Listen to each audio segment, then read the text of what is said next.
Rasa cinta yang mendalam seringkali membuat orang yang merasakannya tidak bisa tidur karena memikirkan orang yang dicintai. Ketika orang jatuh cinta, dunia terasa indah dan inginnya selalu berkhayal. Namun, bagaimana jika cinta yang seharusnya indah malah dikhianati? Kasus kali ini berhubungan dengan percintaan yang dikhianati, juga harga diri seorang laki-laki. Sebelum mengetahui lebih lanjut, alangkah baiknya untuk tekan tombol subscribe dulu agar teman-teman semua bisa update tentang video menarik dari saya.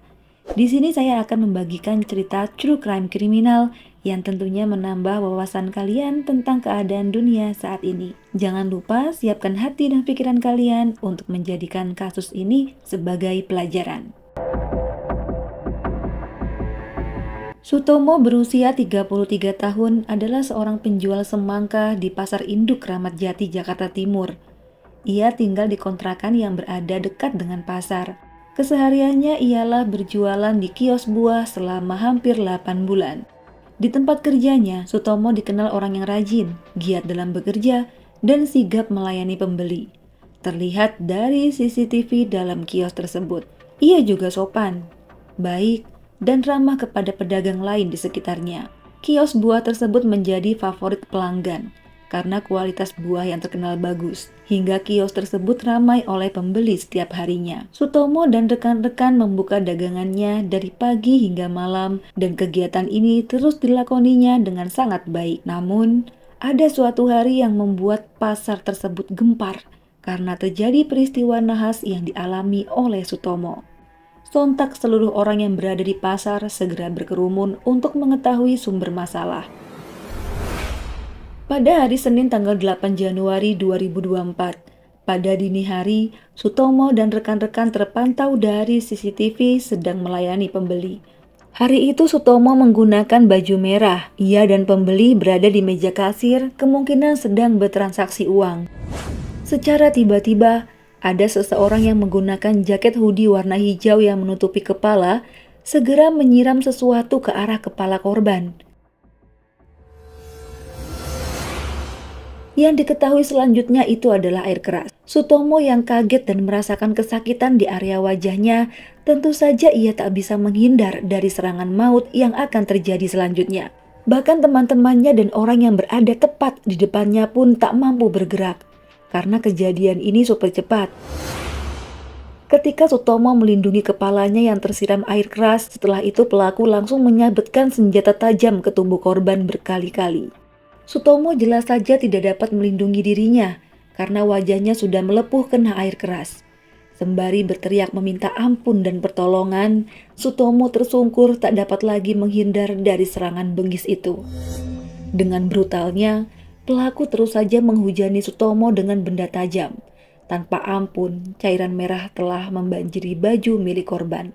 Sang pelaku juga sempat memukulinya berkali-kali, sebelum akhirnya mengeluarkan benda tajam yang disembunyikan di balik hoodie-nya. Orang-orang di sekitarnya ada yang berlari, juga ada yang terpaku tak bisa berbuat apa-apa karena kejadian yang sangat singkat, membuat orang lain pun takut. Setelah mendapatkan serangan bertubi-tubi, pelaku akhirnya melarikan diri dan korban hanya duduk terdiam sambil merasakan sakit di area kepalanya. Tak lama dari itu, tubuh korban pun ambruk. Selanjutnya Sutomo dilarikan ke Rumah Sakit Harapan Bunda Jakarta.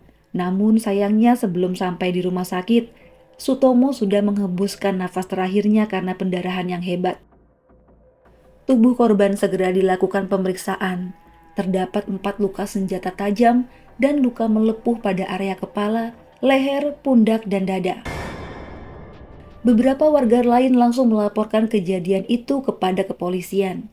Langsung saja TKP diamankan, saksi dimintai keterangan, dan polisi juga meminta rekaman CCTV yang beruntungnya ada dan merekam jelas detik-detik peristiwa naas itu terjadi. Dari pemeriksaan CCTV, cairan yang disiram ke korban membuat asap tebal dan menyimpulkan cairan itu adalah cairan keras. Juga senjata tajam yang dibawa adalah sebatang celurit. Dipastikan pelaku memiliki dendam sehingga ia sudah pasti merencanakan semua itu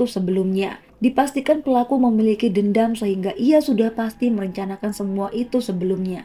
Apalagi sang pelaku menutupi wajahnya menggunakan slayer dan tudung jaket hoodie-nya.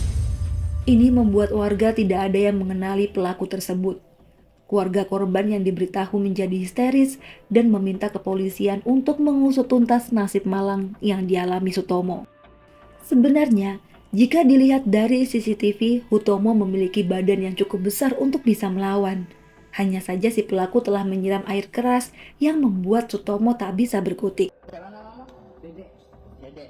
Dede siapa? Dede Jaya. Dede Jaya.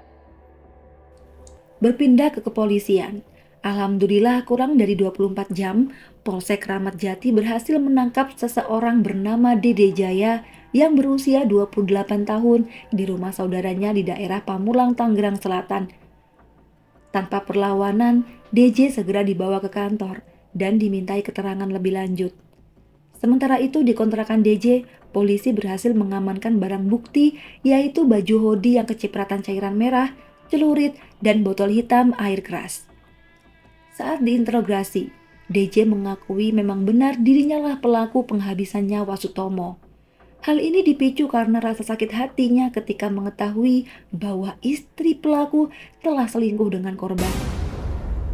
DJ menambahkan pada bulan Oktober 2023, pelaku DJ memeriksa ponsel istrinya dan membaca pesan mesra percakapan istrinya dan korban. Mengetahui hal itu, seketika DJ kecewa dan marah serta sakit hati. Ia menanyakan perihal ini langsung kepada istrinya. Tak dapat menghindar, istrinya pun membenarkan perselingkuhan tersebut.